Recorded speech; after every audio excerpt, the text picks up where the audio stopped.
हे CA inter CMA inter वालों, कैसे हैं आप लोग। आज हम लोग करने जा रहे हैं चार्ट रिवीजन। टॉपिक है हमारा एडवांस टैक्स। आपका ये जो टॉपिक है टीडीएस टीसीएस के साथ मर्ज होता है, लेकिन ये एक इंडिपेंडेंट चैप्टर है, 0 से 4 मार्क की इज्जत रखता है। और हाँ, ये जो चार्ट रिवीजन की सीरीज है, इसके अंदर का एक और छोटा सा टॉपिक है, यस और नो। तो ये जल्दी से खत्म हो जाएगा चार्ट रिवीजन, एंड ये टॉपिक करने के बाद आपने इसका ऑडियो रिवीजन भी सुन लेना, जो हमने रेगुलर एंड फास्ट ट्रैक के साथ दिया है, तो आपका काम खत्म हो जाएगा। Is that done? चलिए स्टार्ट करते हैं अपना एडवांस टैक्स। तो दोस्त, सबसे पहला सेक्शन आता है सेक्शन 208। वैसे अगर मैं एडवांस टैक्स की बात करूं तो 207 से 211 तक के प्रिसाइजली वर्क करता है, जितने सेक्शन आपके लिए रेलेवेंट है। अब 208 बताता है condition for applicability of advance tax. Advance tax दो कैटेगरी ऑफ असेसी को एप्लीकेबल है। पहला, every person whose estimated tax liability is 10,000 or more. तो भैया ये याद रखना है, every person whose estimated tax liability is 10,000 or more during the previous year. तो ऑलमोस्ट एवरी केस में पेएबल है, मतलब हर एसएससी को पेएबल है। और जिसका टैक्स पेएबल जो कैलकुलेशन करते हैं उसके बाद वो 10,000 या उससे ज्यादा है, डॉट 10,000 पे भी एडवांस टैक्स लाइबिलिटी आ जाएगी, याद रखिएगा। तो डॉट 10,000 या उससे ज्यादा है तो एडवांस टैक्स एप्लीकेबल है। दूसरा, ऐसे एसएससी जो अपनी प्रिजम्पटिव इनकम 44AD के अंदर में डिक्लेयर कर रहे हैं पीजीबीपी में, उनके लिए एडवांस टैक्स रेलेवेंट है। तो ऐसे एसएससी जो 44AD के अंदर में पीजीबीपी में अपनी इनकम डिक्लेयर कर रहे हैं, उनके लिए भी एप्लीकेबल है। तो चलो, दो कैटेगरी ऑफ पीपल के लिए एप्लीकेबल है एडवांस टैक्स। पहला कैटेगरी कौन है? Every person whose estimated tax liability during the current previous year is 10,000 or more। दूसरा कौन है भैया? Every person showing a PGBP income under section 44AD 44ADA, इनके लिए एडवांस टैक्स मैंडेटरी है। Check it out. डन। अब आते हैं एडवांस टैक्स किसको एप्लीकेबल नहीं है। सेक्शन 207 इस बारे में बात करता है that who is not liable to advance tax. अब देखिए, एडवांस टैक्स दो लोगों पे एप्लीकेबल नहीं है। पहला, whose estimated tax liability is not 10,000 or more, जिसकी estimated tax liability after the calculation ही 10,000 से ज्यादा नहीं जा रही, उसको एडवांस टैक्स एप्लीकेबल ही नहीं है। दूसरा, a person senior citizen not having PGBP. तो अगर कोई भी सीनियर सिटीजन है, राइट, रेसिडेंट है, और उसको पीजीबीपी इनकम अराइज नहीं हो रही, तो उसको एडवांस टैक्स भरने की जरूरत नहीं है। राइट। सो पहला, अगर एस्टिमेटेड टैक्स लाइबिलिटी ही बिलो 10,000 है तो आपको नहीं करना है। एंड दूसरा, इंडिविजुअल रेसिडेंट सीनियर सिटीजन जिसके पास कोई पीजीबीपी इनकम नहीं है, उसे भी एडवांस टैक्स नहीं देना है। क्लियर है मालिक? चेक। डन है जी। अब आते तीसरी बात के ऊपर। ये जो सेक्शन है ना, इसके ऊपर आपको क्वेश्चन आता है, मतलब जो आपको क्वेश्चन फ्रेम होता है, भले ही थियरी क्वेश्चन फ्रेम होता है इसके ऊपर, पर हाँ होता है। सेक्शन 210, इसके ऊपर इंटर और फाइनल दोनों लेवल पे क्वेश्चन पूछे जाते हैं। यस, थियरी क्वेश्चन है। अब यहां पे इस सेक्शन में पावर है कि मान लीजिए एओ असेसमेंट कर रहा है, और एओ को असेसमेंट करके ऐसा लगता है कि हाँ, किसी एसएससी से एडवांस टैक्स भरवाना है, तो क्या एओ नोटिस इशू करके उस एसएससी को बोल सकता है दैट यू नीड टू पे एडवांस टैक्स? सेक्शन ये पावर देता है। सेक्शन कहता है, if the AO feels like that SSC is liable to advance tax and he has not paid advance tax or short paid advance tax, the AO will issue the notice to the assessee requiring him to pay such amount of advance tax as may be written in the notice. So after the notice issued by AO, the assessee is required to pay the advance tax which is given in the notice. Now let me tell you, एक practical aspect से related बात करेंगे। कभी आपने अपने articleship के अंदर में भी कभी देखा होगा, इफ एनी, तो क्या होता है, एओ के तरफ से जब भी 210 का नोटिस आता है, उसके अंदर में क्लियर लिखा होता है आपकी एस्टिमेटेड टैक्स लायबिलिटी कितनी है, आपको कितना एडवांस टैक्स पे करना है और कितने तारीख तक के पे करना है। तो एक ऐसा नोटिस आता है। Are you getting the point? अब इसके लिए एओ को क्या करना होगा? जब वो असेसमेंट करता रहेगा तो आपकी टोटल इनकम को असेस करेगा, yes, based on your return of income और दी अदर एविडेंस, और उस बेसिस पे आपका क्या निकालेगा? टैक्स लायबिलिटी निकालेगा। कुल मिलाकर के सेक्शन पावर देता है एओ को कि वो किसी को नोटिस भेज करके एडवांस टैक्स भरवा सकता है। बस इतनी सी बात है। Yes, so if the assessee has not paid advance tax or short paid advance tax, the AO may make an order and ask the assessee to pay the advance tax in the installment due. Yes or no? AO can pass the order up to the last day of February. ऐसा कुछ करवाना भी है तो previous year के फरवरी से पहले उसको क्या करना होगा? ये ऑर्डर इशू करना होगा, क्योंकि एडवांस टैक्स की लास्ट डेट का जो पेमेंट है वही 15 मार्च आ जाता है। तो फरवरी 28 से पहले या 29 से पहले, एज द केस में भी, उनको क्या करना होगा? ये ऑर्डर इशू कर देना होगा। The AO shall compute the advance tax by taking into account the assessed income of the latest previous year. जो करंट ईयर की लेटेस्ट असेस्ड इनकम है वो लेगा, या तो फिर जो आपने इनकम रिटर्न में डिक्लेयर करी है वो रिटर्न के बेसिस पे निकालेगा। मतलब ऐसा नहीं कि अपने मर्जी से कुछ भी निकाल सकता है। He has to consider the income which is either he has assessed or declared by you in the return. Yes, check कर लीजिए, पावर तो है। चलिए नेक्स्ट सेक्शन पे आते हैं। नेक्स्ट सेक्शन है 218। 218 क्या बोलता है, जरा ध्यान से सुनिए। 218 आपसे कहता है कि मान लीजिए 210 के हिसाब से एओ ने आपको नोटिस भेजा और नोटिस भेज करके बोला चलो एडवांस टैक्स भर दो, या फिर सेक्शन 211 में जो ड्यू डेट्स दी है एडवांस टैक्स की, उस डेट तक के आपको एडवांस टैक्स पे करना था। अज्यूमिंग अगर 211 के अंदर की जो ड्यू डेट दी है उस दिन तक के आपने एडवांस टैक्स नहीं भरा, या फिर एओ ने जो आपको नोटिस भेजा था उस डेट तक के एडवांस नहीं भरा, तो क्या होगा। तो सेक्शन 218 कॉन्सिक्वेंसेस की बात करता है। When the order of section 210 has not been complied with, what will be the consequences. Now what will be the consequences, assessee will be treated as assessee in default. Section says that if the order of AO under section 210 is not complied with, or the advance tax is not paid as per section 211, then the assessee will be deemed to be assessee in default, and consequences of being assessee in default is applicable. So check कीजिएगा, if any assessee does not pay on the date specified in 211 or as per the order of AO, he shall be deemed to be assessee in default. वो क्या माना जाएगा, assessee in default माना जाएगा। Check कर लीजिए। चलिए यहां से चलते हैं नेक्स्ट सेक्शन के ऊपर। नेक्स्ट सेक्शन आता है आपका 211। 211 ड्यू डेट्स देता है एडवांस टैक्स कब तक के पे कर देना चाहिए इसकी। तो एडवांस टैक्स कब तक के पे होना चाहिए, देखिए जेन्युइनली अगर आप 44 एडी एडीए के अंदर में आते हैं, मतलब अगर आप प्रिजम्पटिव इनकम में आते हैं पीजीबीपी सेक्शन 44 एडी एडीए में, आपको याद होगा वहां पे पीजीबीपी जो कंप्यूट होता है वो बेटा टर्नओवर के बेसिस पे कंप्यूट होता है। राजा तेरे को याद आ रहा है क्या, वहां पे जो टर्नओवर कंप्यूट होता है वो पीजीबीपी जो है वो टर्नओवर के बेसिस पे कंप्यूट होता है। अब टर्नओवर तो मोटे मोटे तौर पे तेरे को मार्च में ही समझ में आएगा। तो अगर आप प्रिजम्पटिव इनकम के बेसिस पे अपनी इनकम शो कर रहे हैं, आपको साल में एक ही बार एडवांस टैक्स भरना है, that too on 15th March, that is straight away the last date of payment of advance tax. Are you getting the point. तो अगर आप प्रिजम्पटिव इनकम में अपनी इनकम शो कर रहे हैं पीजीबीपी में, that is section 44 AD 44 ADA के अंदर में, तो आपको साल में एक ही बार एडवांस टैक्स भरना है, दैट इज बाय 15th मार्च 100%। कितना भरना है, 100%। So if a person is covered under section 44 AD ADA, उसको साल में एक ही बार भरना है, स्ट्रेट अवे कितना, 100%। Are you getting the point, yes. दूसरा, अगर आप 44 AD ADA के अंदर में नहीं आते, अगर आप 44 AD ADA के अंदर में नहीं आते, तो साल में 4 बार आपको एडवांस टैक्स भरना होता है। साल में कितने बार, 4 बार एडवांस टैक्स भरना होता है। बड़ा सिंपल तरीका बताऊंगा इसको याद रखने का, तुम बोलोगे सर मजा आ गया। ड्यू डेट याद रखने का बड़ा सिंपल तरीका, ऐसा तरीका तुमने इसके पहले कभी नहीं देखा होगा। तो सर तरीका क्या है, तुम बोलोगे भाई साहब फुल रिस्पेक्ट, क्या तरीका है सर, क्वार्टर खत्म होने से, क्वार्टर 3 मंथ्स क्वार्टर खत्म होने से 15 दिन पहले। तो पहला क्वार्टर कब हुआ, पहला क्वार्टर कब हुआ, अप्रैल मई जून, 15 जून तक के आपको भरना है, क्वार्टर खत्म होने से 15 दिन पहले, राइट। दूसरा क्वार्टर क्या हुआ आपका, जुलाई अगस्त सितंबर, 15 सितंबर, क्लियर है। तो क्वार्टर खत्म होने से 15 दिन पहले, तो 15 जून, 15 सितंबर, 15 दिसंबर, 15 मार्च, आपको इस तरीके से साल में 4 बार एडवांस टैक्स भरना है।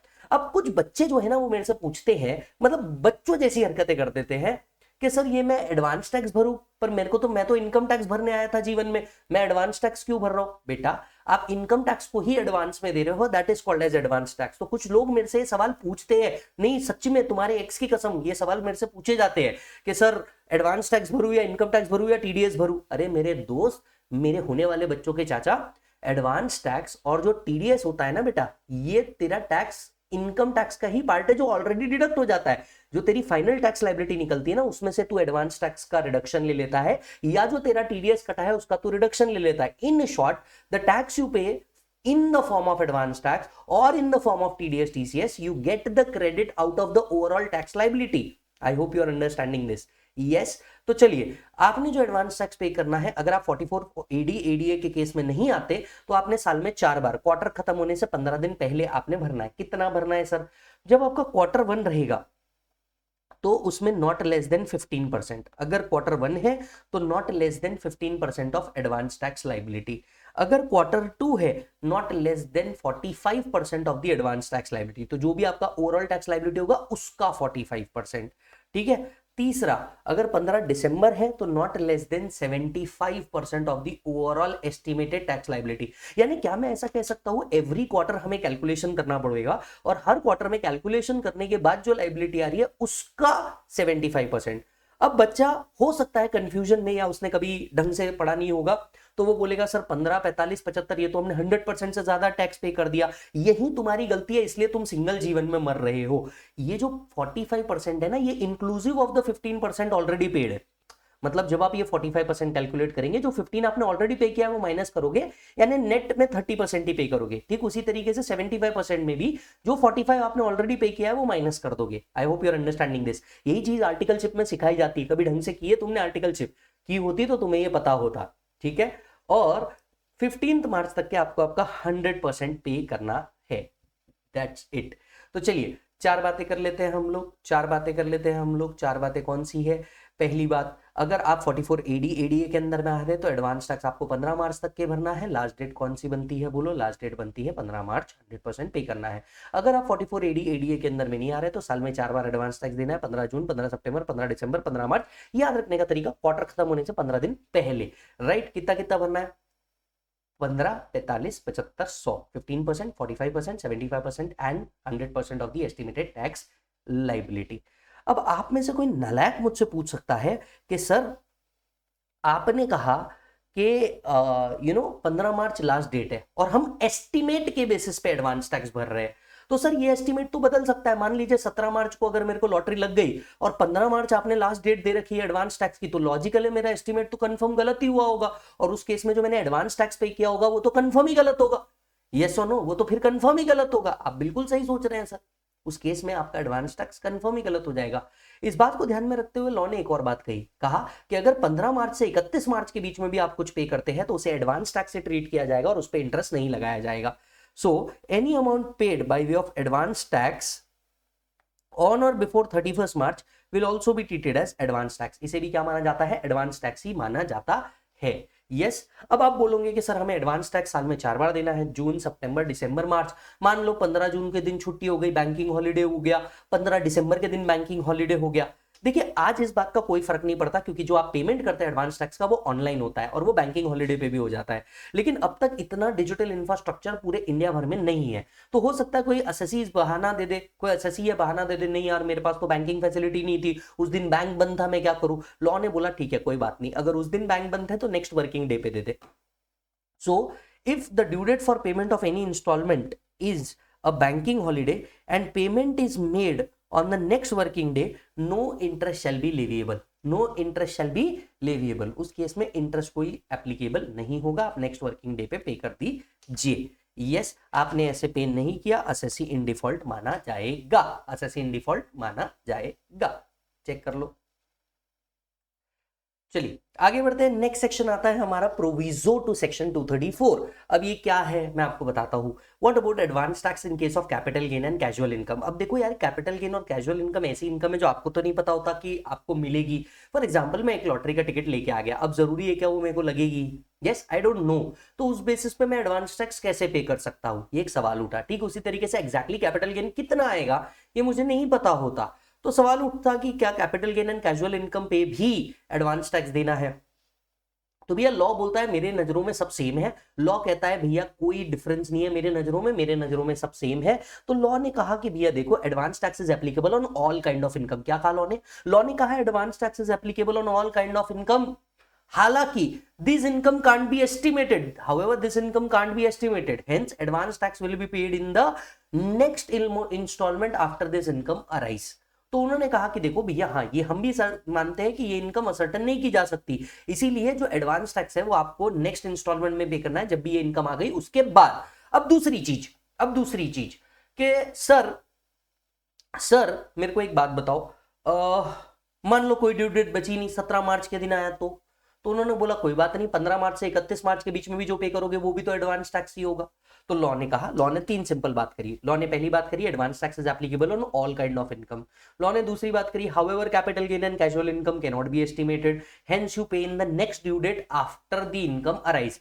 एंड तीसरी बात करी if no due date is pending on or before 31 March, काम खत्म। So advance tax is payable on all type of income. Estimating income which is generally unexpected, advance tax should be paid in the remaining installment after it is received. Yes, where no such installment is due by 31st March of the relevant financial year. If entire amount of tax payable is so paid, then no interest for late payment will be levied. चलिए next concept पे आता है। आपका next concept है computation किस तरीके से करेंगे। तो देखो एडवांस टैक्स का कंप्यूटेशन बड़ा ही सिंपल तरीके से होता है दोस्त, जब तू आर्टिकलशिप में जाएगा तेरे को समझ में आएगा। देख लॉजिकली क्या करते हैं, तेरे पास्ट ईयर के इनकम रिटर्न्स को उठाया जाता है, देखा जाता है कि जनरली इसकी इनकम कितनी है। अब आप जब ऑफिसेज में जाएंगे तो आप देखेंगे कि भैया लास्ट ईयर की इनकम को उठा करके 10 से 15% का एडिशन हो जाता है और उस बेसिस पे आपके 5 हेड की इनकम निकाली जाती है। जनरली कौन कौन से डिडक्शन है जो वो लेता है, इस साल भी वो डिडक्शन देने के बाद आपकी टोटल इनकम निकाली जाती है। अब एक बात याद रखो, ये सारी चीजें एस्टिमेट के बेसिस पे हो रही है, yes or no, because you पे advance tax in the previous year itself, तो ये एस्टिमेट के बेसिस पे हो रहा है। यही टैक्सेबल इनकम के बेसिस पे आपका फाइनल टैक्स लायबिलिटी निकाला जाता है after applying surcharge, rebate, cess if any. जो भी आपका फाइनल टैक्स लायबिलिटी आता है after looking to all adjustment तेरा टैक्स लायबिलिटी निकाला जाता है। इसमें से अगर तेरा टीडीएस तूने ऑलरेडी पे किया है वो माइनस करते हैं, तेरा कोई मैट एएमटी क्रेडिट है उसको माइनस करते हैं, and you get final advance tax payable.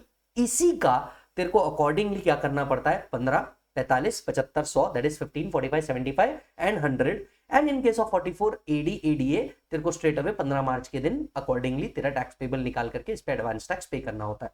So this is how you compute advance tax. तो एस्टिमेटेड के बेसिस पे तेरी इनकम निकलती है, एस्टिमेट के बेसिस पे तेरा टैक्स निकलता है, एंड अकॉर्डिंगली इसमें से टीडीएस एक्सेट्रा माइनस करने के बाद तेरा फाइनल टैक्स लायबिलिटी निकलता है, एडवांस टैक्स पेबल निकलता है।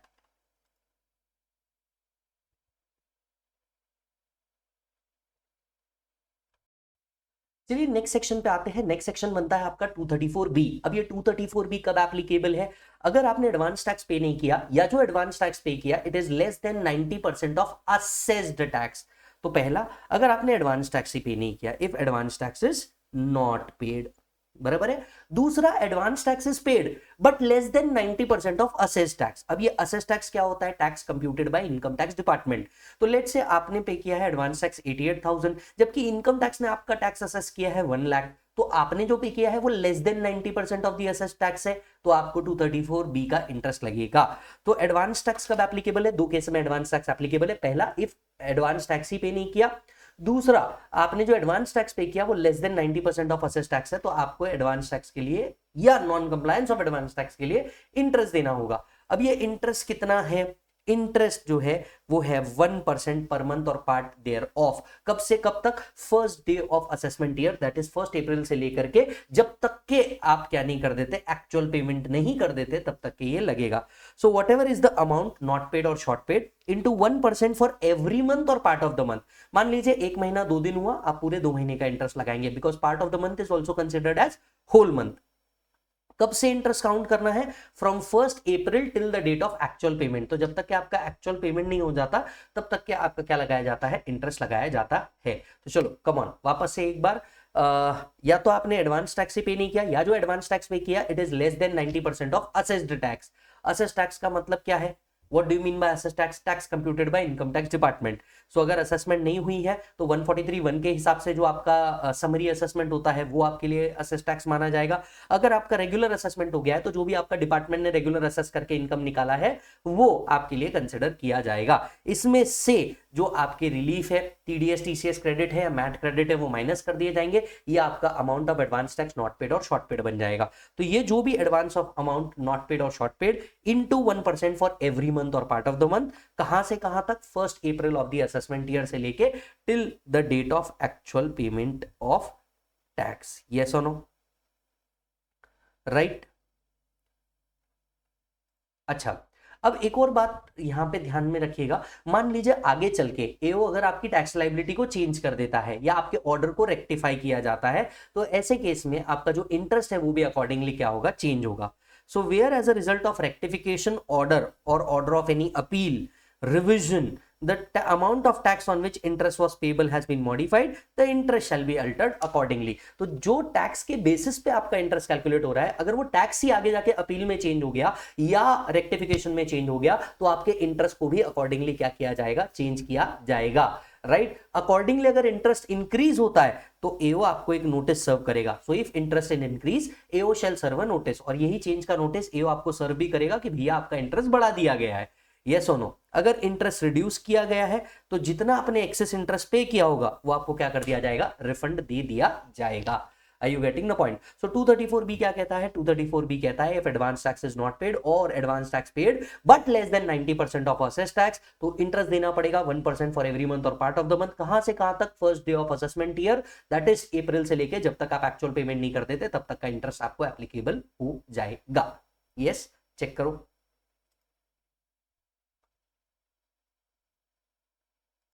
चलिए अब नेक्स्ट बात करते हैं। नेक्स्ट बात आती है हमारी 234C की।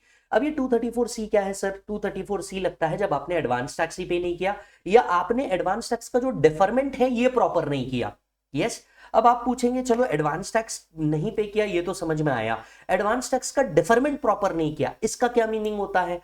देखिए आपको एडवांस टैक्स साल में 4 बार भरना था, 15 जून, 15 सितंबर, 15 दिसंबर, 15 मार्च, या 44 एडीए के केस में आपको एक ही बार भरना था, that is 15th of March. ये कंप्लायंस आपने सही तरीके से अगर नहीं किया है तो आपको इंटरेस्ट लगेगा 1% for 3 months directly. Yes, 1% for 3 months directly. तो क्वार्टर 1 के लिए 3%, क्वार्टर 2 का नॉन कंप्लायंस हुआ है तो 3%, क्वार्टर 3 का नॉन कंप्लायंस हुआ है तो 3%, और क्वार्टर 4 के लिए 1% आपको एप्लीकेबल हो जाएगा।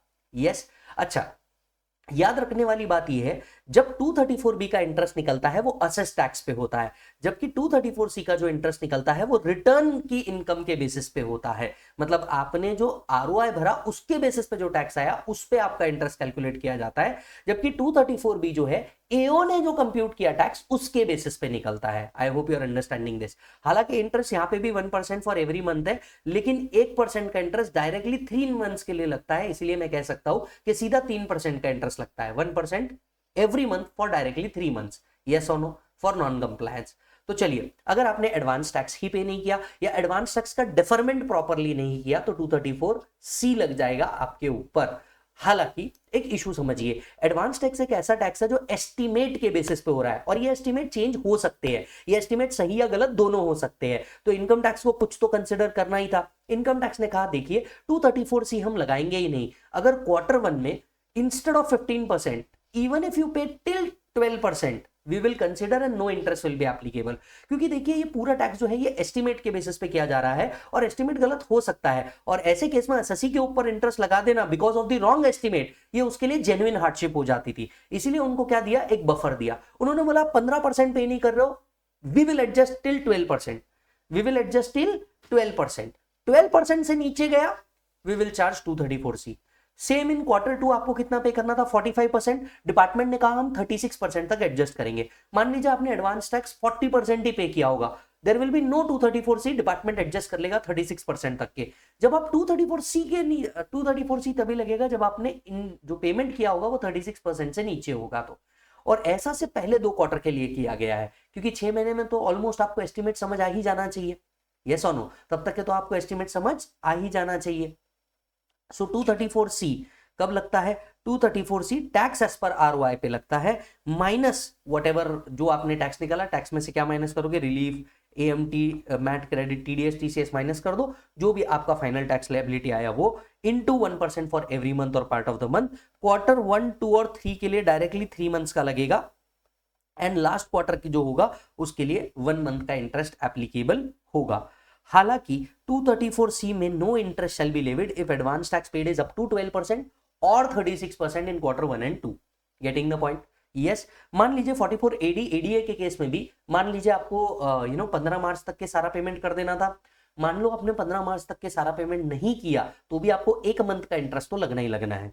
So where the assessee who declare PGBP as per 44 ADA, then assessee shall be liable to pay simple interest at the rate of 1% for 1 month if advance tax is not paid by 15th of March। हालांकि law ने कुछ और exception भी दिए हैं। 234C नहीं लगेगा इन cases में। पहला केस, अगर आप कैपिटल गेन सही तरीके से एस्टिमेट नहीं कर पाए, आप पे 234C नहीं लगेगा। दूसरा, अगर आप कैजुअल इनकम सही तरीके से एस्टिमेट नहीं कर पाए, कोई बात नहीं, आप पे 234C नहीं लगाएंगे हम लोग। वैसे भी एडवांस टैक्स कैपिटल गेन और कैजुअल इनकम पे तो तभी आता है when these income actually arise, इसीलिए 234C इन पे नहीं लगाया जाता। अगर आपको पीजीबीपी इनकम ही फर्स्ट टाइम आ रही है, अगर आपको पीजीबीपी इनकम ही फर्स्ट टाइम आ रही है तो आपको कैसे पता आपको बिजनेस से कितना प्रॉफिट होगा? तो लॉ यहां समझ के लेता है कि ठीक है यार कोई बात नहीं, हम इन पे 234C नहीं लगाएंगे। एंड चौथा, डिविडेंड इनकम अगर आपकी है तो लॉजिकल है, आपको कैसे पता कौन सी कंपनी कितना डिविडेंड देगी? तो डिविडेंड इनकम के चक्कर में अगर आपका एस्टिमेशन गलत हो रहा है तो आप पे 234C नहीं लगाया जाएगा। तो capital gain, casual income, dividend income या फर्स्ट टाइम पीजीबीपी के कारण आपका डिफरमेंट गलत हुआ है तो ऐसे केस में आप पे 234C नहीं लगेगा। क्लियर है मालिक? सीबीडीटी ने क्लैरिफिकेशन दिया है जो एडवांस टैक्स आपने पे किया है 15 मार्च तक के, ये भी रिड्यूस किया जाएगा for calculating interest under 234C। तो जो आपका 234C का इंटरेस्ट आया, इसमें अगर आपने 15 मार्च तक के कोई ऑलरेडी इंटरेस्ट पे करके रखा होगा तो वो माइनस हो जाएगा और सिर्फ नेट 234C का जो इंटरेस्ट है वही आपको क्या करना होगा? पे करना होगा। तो चलिए 234C एक और बार डिस्कस कर लेते हैं। पहला, 234C is applicable when advance tax is not paid or the deferment of advance tax is not done properly. दूसरा, एडवांस टैक्स अगर आपने ये सही तरीके से पे नहीं किया, 234C का जो इंटरेस्ट है वो 1% for every month or part of the month है। Quarter 1 straight 3%, quarter 2 straight 3%, quarter 3 straight 3% and quarter 4 में 1% का इंटरेस्ट आएगा ही आएगा। Capital gain, casual income, dividend income या पीजीबीपी फर्स्ट टाइम अराइज हुई है, 234C नहीं लगेगा। देन अगर मान करके चल लीजिए 44AD है, 44ADA है, 15 मार्च तक के पे करना था, नहीं किया, आपको 1% फॉर 1 मंथ लगना ही लगना है। अगर आपका क्वार्टर 1 में 12% से नीचे नहीं है या क्वार्टर 2 में 36% से नीचे नहीं है तो आपको एडवांस टैक्स भरने की जरूरत, 234C भरने की जरूरत नहीं है। Is that done? चेक। चलिए, तो भाई साहब इस तरीके से आपका पूरा एडवांस टैक्स का चार्ट रिवीजन खत्म होता है। हमने एक और टॉपिक का चार्ट रिवीजन खत्म कर दिया और इस तरीके से आपका एडवांस टैक्स का चार्ट रिवीजन भी खत्म होता है। नेक्स्ट चार्ट रिवीजन में आपसे मिलूंगा, तब तक के लिए आप अपना पूरा ख्याल रखें। ये चार्ट आपको ekatwamacademy.com पे मिल जाएंगे या फिर आप हमारे सेंटर पार्टनर से ले सकते हैं। अगर ये वीडियो ने आपकी वैल्यू ऐड की तो दिल से कमेंट छोड़ के जरूर जाइएगा एंड अपने दोस्तों को भी ये फॉरवर्ड कीजिएगा। तब तक के लिए आप अपना पूरा ख्याल रखें। Bye bye and take care.